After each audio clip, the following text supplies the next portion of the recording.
So hi everybody, my name is Joyce Njoki. I am from Kenya and today I'll be making for you pilau, which is a coastal delicacy back at home. And yeah, so essentially how I landed in Geraldton is I came to Australia to do my master's and then saw a signpost. Do you call them a signpost? The traffic lights, traffic signs. I think it's traffic signs. And that said Geraldton. I was curious about where Geraldton was. I did a bit of Google search, thought it was pretty, and did an impromptu road trip that got me in love with the space. And the next week, went back, applied for jobs, and got a job and moved here. Yeah, that's my whole Geraldton story. And it's been 1 year. Yeah, so, all right, let me start. So we'll be making pilau. What you need to make pilau is, I'll be making pilau for two. That serves two people. So I'll just give you a run through of all the ingredients. I put them all here.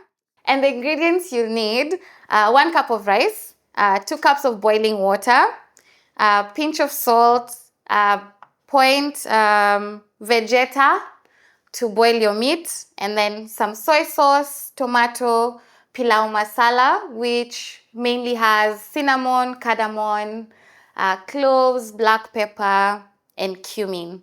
And then you'll need your red onion, don't use white, and then your capsicum, and the main ingredient is definitely the meat.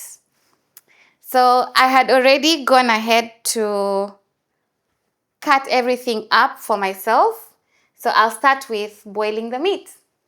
We'll boil the meat. I like evening it out, just to make sure the water is evenly around them. Covers the meat. Add a bit of vegeta just for the boil, and then some salt.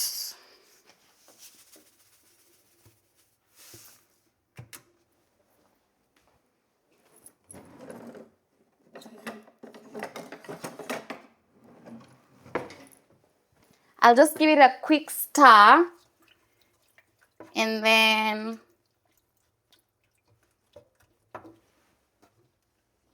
cover it.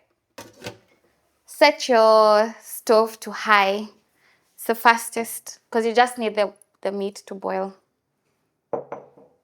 We wait. The main thing I love about Geraldton is it's quiet. It's quiet, it's peaceful. And I've always been a strong believer of the importance of work-life balance. So I like having fun and enjoying my day-to-day and not waiting to have or live my life when I retire or like later on. I believe every day needs to count and I need to be happy every day. So I like that I don't have to travel so far for work. I like the 15 minutes get everywhere. I mean, that's incredible. I've also found that people are very helpful and friendly. You can have a chat with just about anyone from the supermarket to at work. As you can tell, I talk for a living, as I also do my work. So just having people who are very friendly around you makes your day so much better because, as I said, quality of life is very important to me. So if I can laugh every day, that's a perfect day. Yeah. Right now, I'm making kachumbari, which is mainly, I think in Mexican, it's salsa, but essentially it's just the onion and the tomato mixed in together with some salt. And it's the perfect combination for pilau if you don't have a banana. A ripe banana, believe it, is actually the perfect way to eat a pilau. But I don't have a banana, so we're gonna do kachumbari. Oh, do you know another interesting thing about my life in Geraldton is, so I have 2 children. I'm not sure what the tense is right now. It's still soon. But my firstborn son had cerebral palsy. So when I moved to Australia, one of the things that I was very keen about was the caregivers and people living with disability, particularly children. At first, I thought it was children, but then I moved on to all spheres of disability.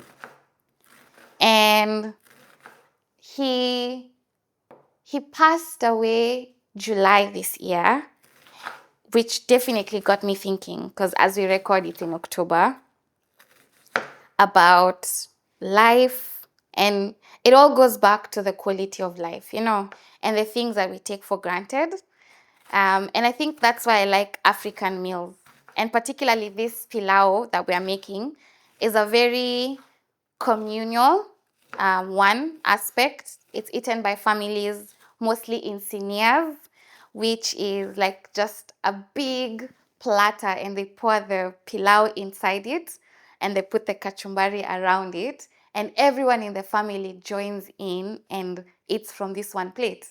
So just thinking about such communal aspects about my culture, and that when you come here, you didn't realize how much of community you have to replicate to get the same feeling. But yeah, so sometimes when I cook, I miss my son, and I miss such aspects of life.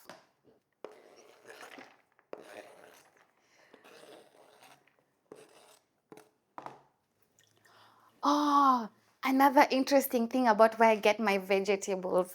I discovered the fish farm um, up in Chapman Valley, where they have the greenhouse, and you can go and hand pick your tomatoes and onion, not spring onions, some capsicum. And I find it extremely healthy to do that. So it's my favorite weekly place to visit. Pick up my onions, pick up my tomatoes. Something about picking them from the tree yourself is just fascinating for me. Yeah, so I like the space. For a very long time, because I like cooking, I would cook with my daughter and my son, and just like small things, give them small things to do, and then they learn, because I believe in the culture. Or I don't even think it's culture. I think it's just generally everywhere. Children learn from watching. So the more they watch, the better for you, because one day they'll cook for you. At least that's the hope. Right, so in here, I have the diced onion and I have the tomato. I'm just gonna give it a nice mix. Then I'll add a bit of salt.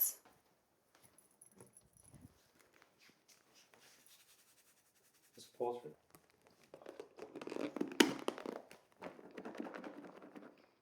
Sometimes you can add some bit of avocado in there to make it taste better. But for pilau, a ripe banana would be the best thing to add in there. And for people who don't like the really, really, what do you call it? The taste of like fresh onion, you can also soak the onion in hot water, gets rid of all that taste, and then add your tomatoes. But I like mine strong, so I put it immediately. So remember how I said I'll give you the secret ingredient to kachumbari? One is to boil the meat. Don't use water only. The broth that comes out from boiling the meat, use that as the water. So if it comes out as 1 cup or 2 cups, use that as the water and then top it up to 2 cups. So I'll just get mine out.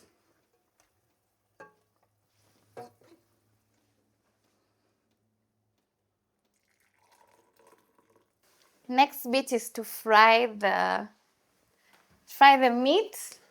Get it all the way to like almost very dark brown, and then we'll start adding the ingredients. So I'll just add a bit of oil.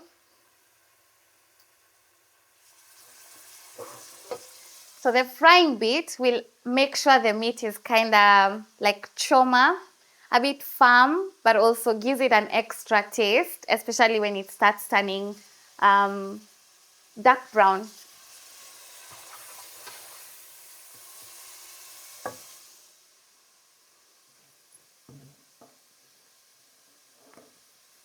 Oh, I forgot to introduce this little bit of the capsicum.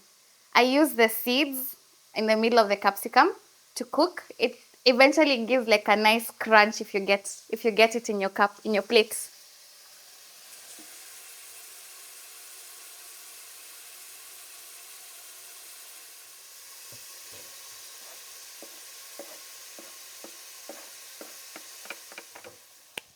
So the other thing about pilau, which is now the other top secret, is in the red onions. Make sure when you're frying them, don't add anything until it almost turns brown, but it's not burnt. So you have to keep monitoring because this one section is like the most crucial of it.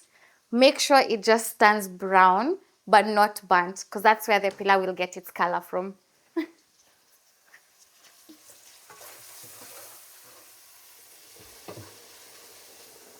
Then I'll also add the other ingredients so that they can start making the base of the stew for the meat.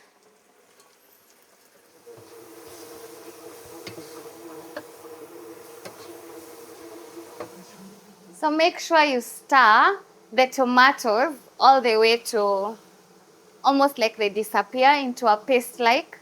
If you don't have the patience, you can also just blend the tomatoes.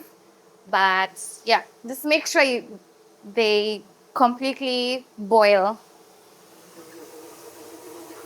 Once your meat is ready, it's the time to add your pilau masala. Get it all mixed in with your meat first. And then you're going to take your uncooked rice, pour into the same pot, and then mix it all together until the rice gets the color of the meat and the masala.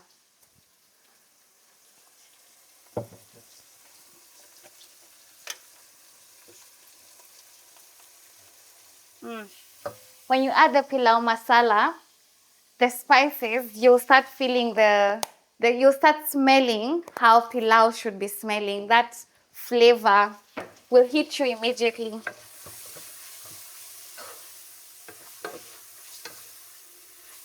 And then add your rice. Make sure it turns brown. The rice turns brown. Think of it like frying the rice as well. And then how my mother explained it to me is because the rice is a whole different dish. Add salt for the rice and also extra cooking oil so that the rice doesn't mash up. Yeah. So I'll add some bit of salt for the rice and extra cooking oil.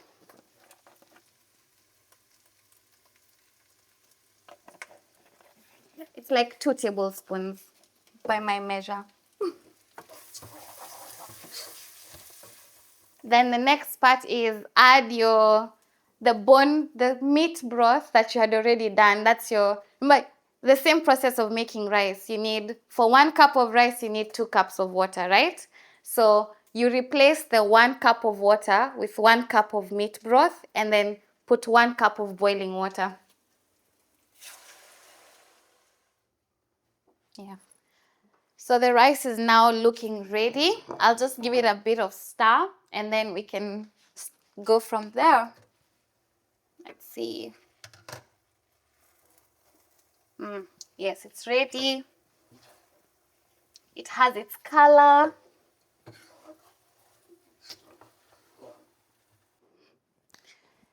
All right, so our pilau is finally ready. What you're looking for is that nice brown color.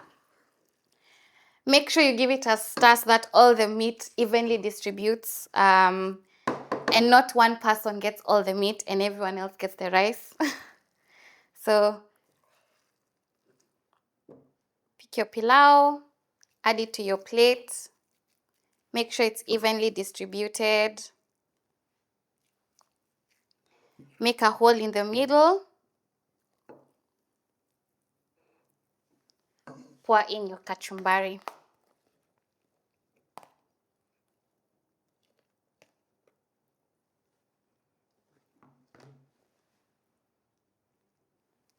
So thank you for watching all the way to the end and watching me cook pilau, which is a coastal dish. The reason the kachumbari is put in the middle is that every spoon you get a bit of the goodness in it. Thank you. Enjoy.